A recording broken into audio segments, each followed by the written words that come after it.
ஆண்டவருடைய ஆவி என்மேல் உள்ளது, ஏனெனில் அவர் எனக்கு அருள் பொழிவு செய்துள்ளார். ஏழைகளுக்கு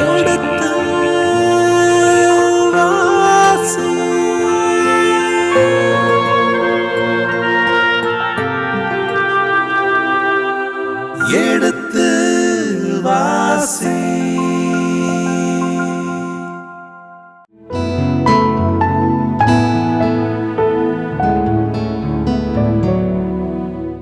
இனிய இதயங்களே, எடுத்துவாசி நிகழ்ச்சியில் குறிப்பேட்டின் முதல் புத்தகத்தினுடான விவிலிய இறை வசனங்களுக்கு செவிமடுத்துக் கொண்டிருக்கின்றோம். கடந்த பகுதியின் தொடர்ச்சியை இன்று தொடங்குவோம். வாருங்கள் நிகழ்ச்சிக்குள் சொல்வோம். உங்கள் சார்பாக தந்தை அவர்களுக்கு வணக்கம் சொல்லி நிகழ்ச்சியை தொடங்குவோம். வணக்கம். வணக்கம்.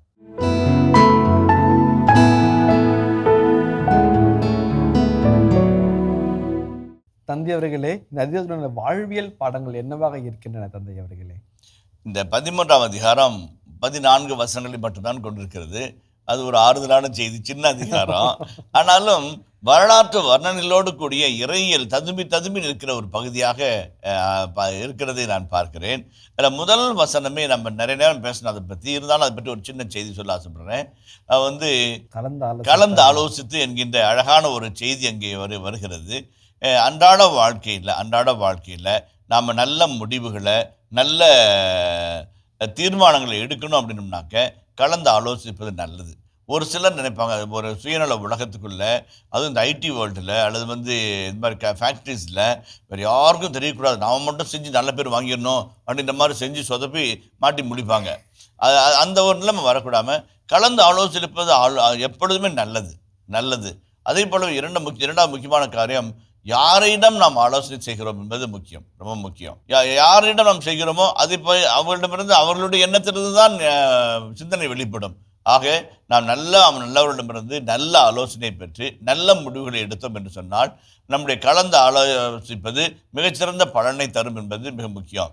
குறிப்பாக நம்ம குட்டி பிள்ளைங்களுக்கு கூட சொல்லிக் கொடுக்கணும். சின்ன குட்டி பிள்ளைங்க பாருங்கள், நான் ஸ்கூலுக்கு போகிறேன், நான் விளையாட போகிறேன் அப்படின்னு அக்காட்ட சொல்லும், அக்கா தங்கச்சிகிட்ட சொல்லும். அவங்க சொல்கிறது கலந்து ஆலோசனை தான். ஆனால் அது நலமானதாக அமைய, சிறப்பானதாக அமைய, இனிமையானதாக அமைய, உயர்ந்ததாக அமைய, நன்மைத்தனம் மிகுந்ததாக அமைய நம்ம கற்றுத்தர வேண்டும். அந்த இயல்பு சின்ன வயதிலிருந்தே நம்ம கற்றுத்தந்தோம் என்று விட்டால் தானாக. அதே மாதிரி என்னதான் செஞ்சாலும் அம்மாவுக்கு தெரியாம நான் செய்ய மாட்டேன், அம்மாட்ட சொல்லாமல் செய்ய மாட்டேன் என்கின்ற ஒரு உணர்வுகளை ஒரு சில பெற்றோர்கள் தங்கள் பிள்ளைகளுக்கு ஊட்டி வைப்பார்கள். அதெல்லாம் மிகச்சிறந்த ஒரு நேரிய பண்பாடு. அதுதான் கலந்து ஆலோசிப்பது ஒரு மிகச்சிறந்த எண்ணமாக இருக்கிறது. இரண்டாவதாக சீக் த லார்ட் என்ற ஒரு வார்த்தை வருகிறது. ஆண்டவரை தேடாமல் விட்டுவிட்ட சவுலை போல் அல்லாமல் நாம் ஆண்டவரை தேடுவோம் என்ற ஒரு மனப்பக்குவத்தை தாவீது தருகிறார்.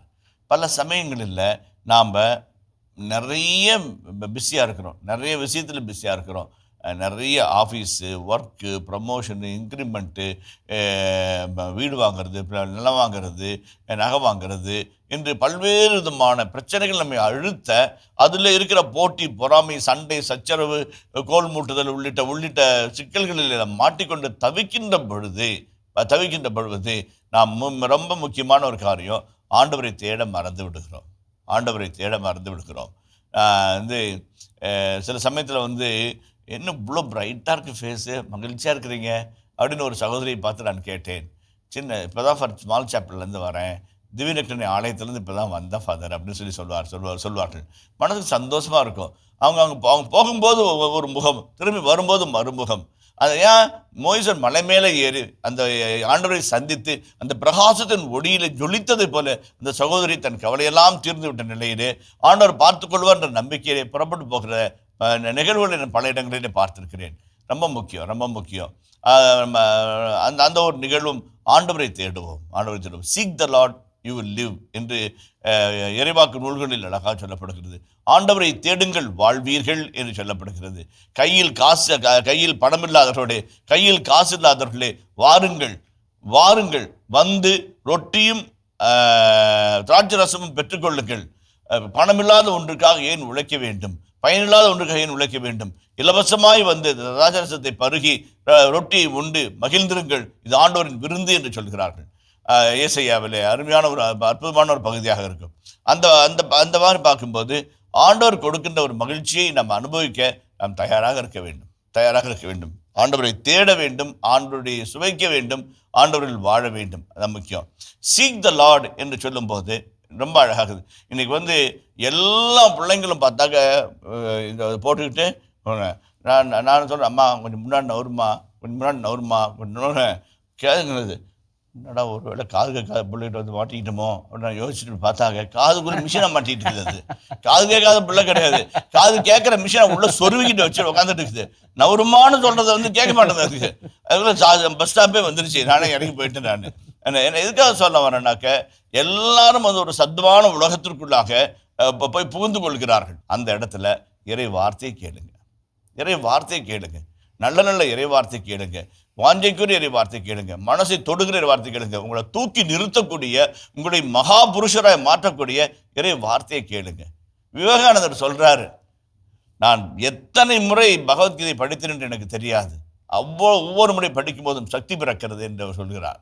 அந்த மாதிரி படிக்கும்போது, இறை வார்த்தையை வாசிக்கும் போது, இறை வார்த்தையை நேசிக்கும் போது, இறை வார்த்தையை சுவாசிக்கும் போது நமக்குள்ளாக ஒரு பலம் இருக்குது. அதான சீக் த லார்ட். ஞாயிற்றுக்கிழமை 167 மணி நேரம் இருக்குது ஒரு வாரத்துக்கு, 167 மணி நேரம் இருக்குது ஒரு வாரத்துக்கு.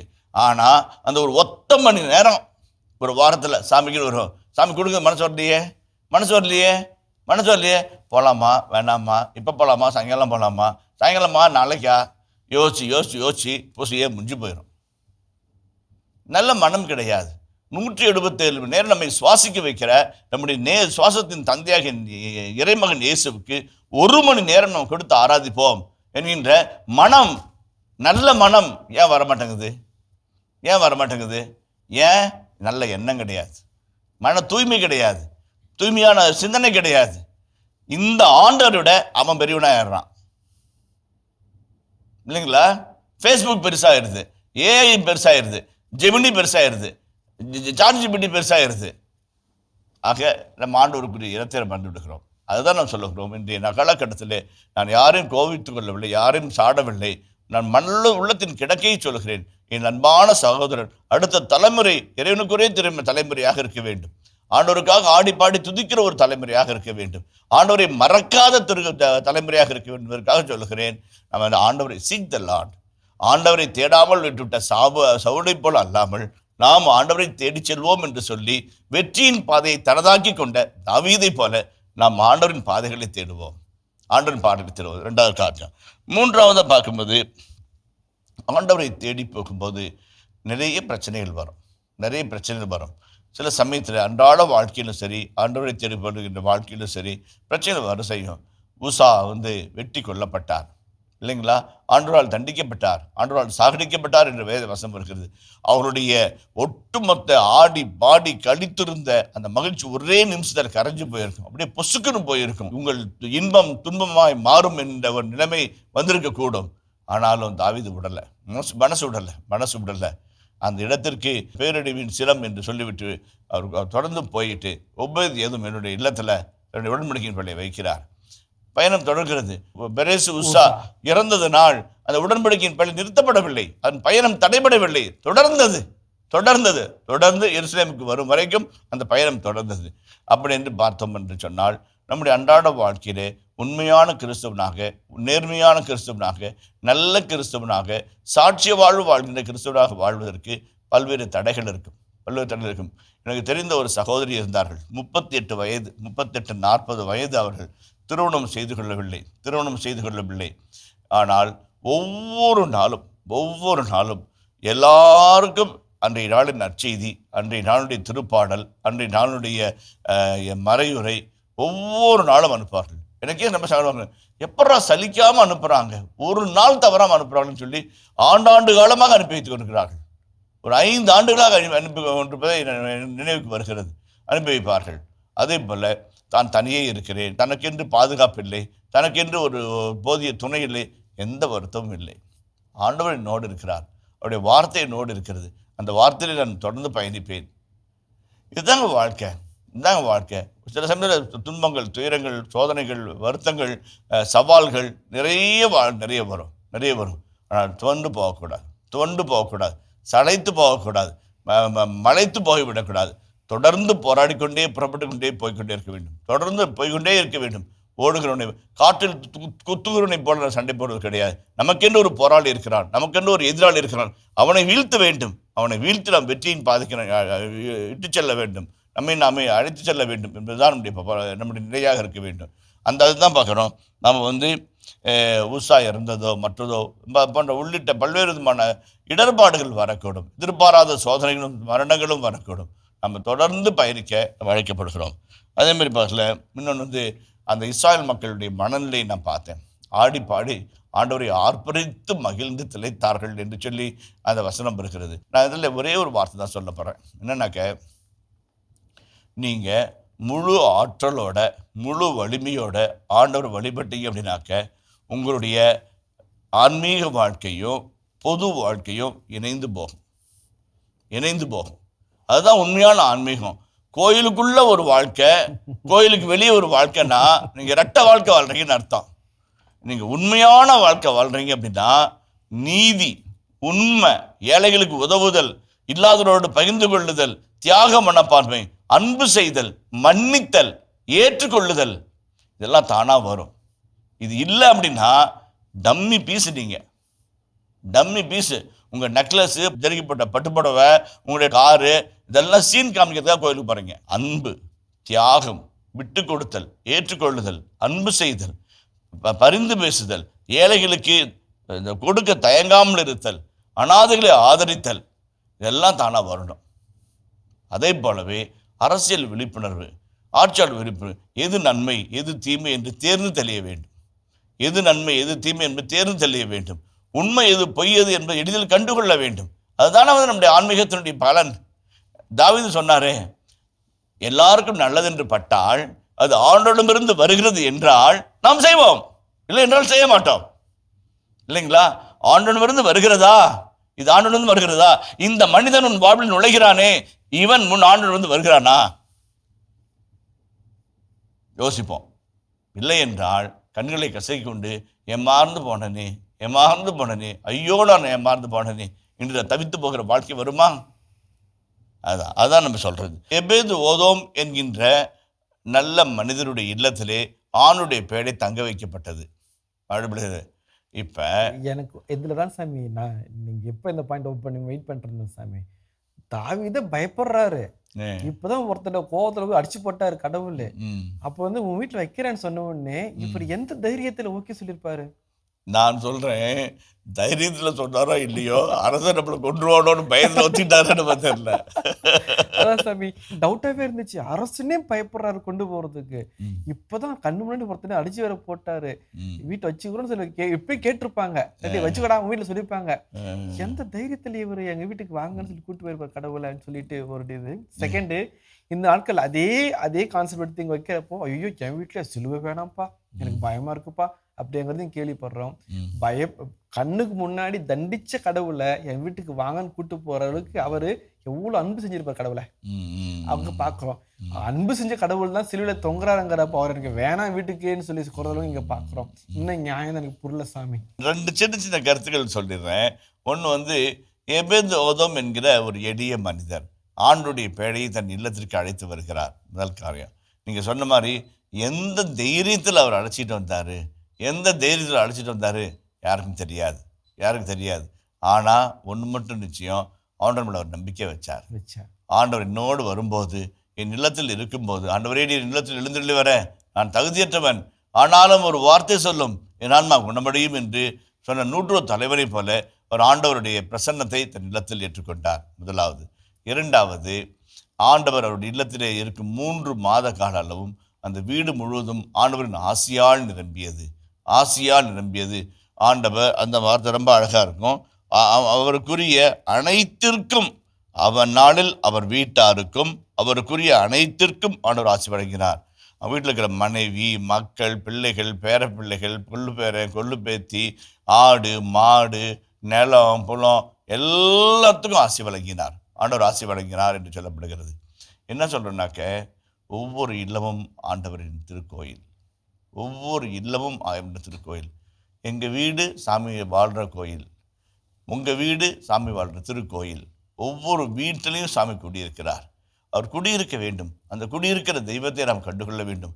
ஆண்டவர் மெய்யாகவே இங்கே குடியிருக்கிறார், ஆண்டவர் மெய்யாகவே இங்கே வாழ்கிறார் என்று ஒவ்வொரு இல்லமும் தன் இல்லத்திற்குள்ளாக இருக்கிற வாழும் தெய்வத்தை கொண்ட திரு குடும்பங்களாக, திரு கோயில்களாக ஒவ்வொரு குடும்பங்களும் வாழ இந்த டொமஸ்டிக் சர்ச் என்று சொல்வார்கள். அப்படிப்பட்ட ஒரு நிகழ்வாக இருக்க வேண்டும். துவக்க கால திருச்சபையில் அவங்க கோயில் கட்ட காசு கிடையாது.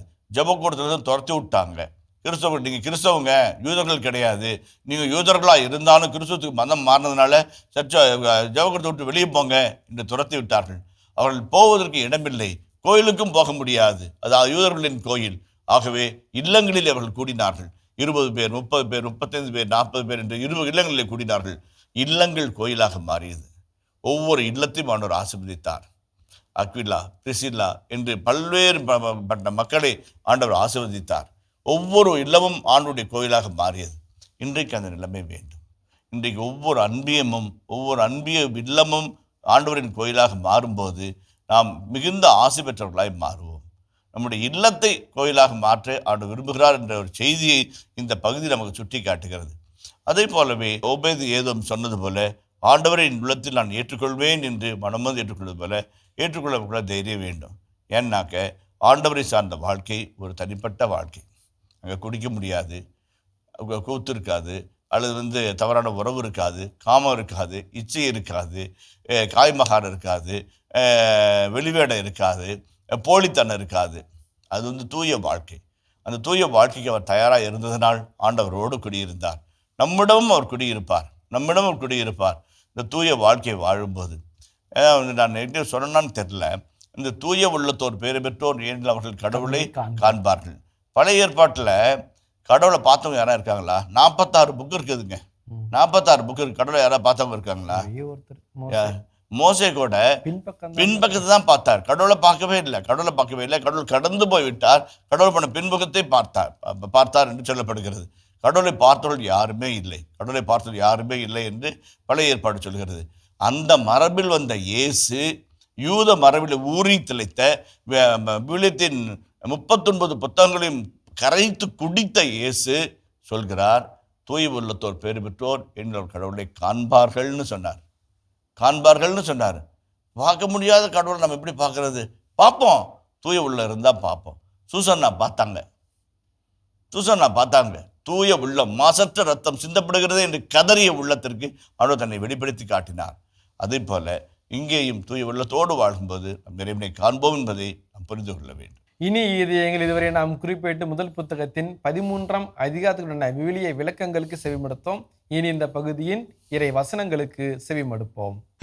குறிப்பேடு முதல் நூல், அதிகாரம் 13.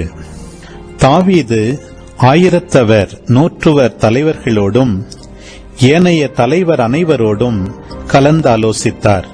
தாவீது இஸ்ரேல் சபை முழுவதையும் நோக்கி கூறியது, உங்களுக்கு நலம் என தோன்றினால் அது நம் கடவுளாகிய ஆண்டவரிடமிருந்து வருகின்றதென்றால், இஸ்ரேல் நாடெங்கிலும் வாழ்ந்து வரும் நம் சகோதரர் அனைவருக்கும், அவர்களுடன் மேய்ப்பு நிலம் சூழ்ந்த நகர்களில் வாழ்ந்து வரும் குருக்களும் லேவியரும் நம்மோடு வந்து சேரும்படி ஆள் அனுப்புவோம். சவுலின் காலத்தில் நாம் நாடிச் செல்லாமல் விட்டுவிட்ட நம் கடவுளின் பேழையை திரும்ப கொண்டு வருவோம். இது அனைவருக்கும் நலம் என்று தோன்றியதால் சபையோர் அனைவரும் அவ்வாறே செய்ய இசைந்தனர். எனவே தாவீது கடவுளின் பேழையை கிரியத் ஏயாரிமிலிருந்து கொண்டு வரும்படி எகிப்தைச் சேர்ந்த சீகோர் முதல் ஆமாத்து எல்லை வரை வாழ்ந்து வந்த இஸ்ரேலர் அனைவரையும் ஒன்று கூட்டினார். பின்னர் கெருபுகள் மேல் வீற்றிருக்கும் ஆண்டவர் பெயர் தாங்கிய கடவுளின் பேழையை யூதாவை சார்ந்த கிரியத் ஏயாரிம் என்னும் பாகலாவிலிருந்து எடுத்துக்கொண்டு வரும்படி தாவீதும் இஸ்ரேல் அனைவரும் அவ்விடத்துக்கு சென்றனர். அவர்கள் கடவுளின் பேழையை அபினதாபின் வீட்டிலிருந்து எடுத்து ஒரு புது வண்டியின் மேல் ஏற்றினர். உசாவும் அகியோவும் வண்டியை ஓட்டி வந்தனர். தாவீதும் இஸ்ரேல் மக்கள் அனைவரும் தங்கள் முழு ஆற்றலுடன் கடவுளுக்கு முன்பாக சுரமண்டலங்கள், யாழ்கள், மத்தளங்கள், கைத்தாளங்கள், எக்காளங்கள் இவற்றை இசைத்து மகிழ்ச்சி பொங்க ஆர்ப்பரித்து பாடினர். அவர்கள் கீதோன் களத்தில் வந்தபோது மாடுகள் இடரவே உசா பேழையை பிடிக்க தன் கையை நீட்டினான். நீட்டவே ஆண்டவரின் சினம் உசாவுக்கு எதிராக கிளர்ந்து அவன் தன் கையை பேழையை நோக்கி நீட்டினதால் அவனை சாகடித்தார். அவன் அங்கேயே கடவுள் திருமுன் இறந்தான். ஆண்டவர் உசாவை அழித்ததை முன்னிட்டு தாவீது பெருந்துயருற்றார். அந்த இடத்துக்கு பேரேட்சு உசா என்று பெயரிட்டார். அப்பெயர் இந்நாள் வரை வழங்கி வருகிறது.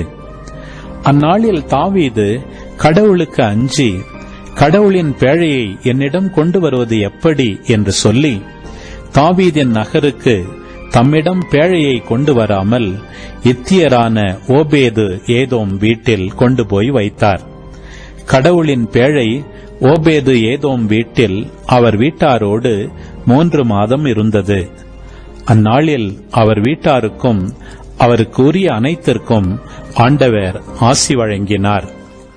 இனிய இதயங்களே, எடுத்து வாசி நிகழ்ச்சியில் குறிப்பேட்டின் முதல் புத்தகத்துடனான விவிலிய இறை வசனங்களுக்கு செவிமடுத்துக் கொண்டிருக்கின்றோம். இதன் தொடர்ச்சியை மீண்டும் அடுத்த பகுதியில் தொடர்வோம். அதுவரை இணைந்திருங்கள். இயேசுவுக்கே புகழ், இயேசுவுக்கே நன்றி, மரியே வாழ்க. அந்த இடத்துல தாவீதுடைய முகம் வேற. அங்க தாவீதே ஆள் அனுப்பி கேட்டு கொண்டு வந்து உள்ளிட்ட பல்வேறு நிகழ்வுகள் அங்கே இருக்கிறது.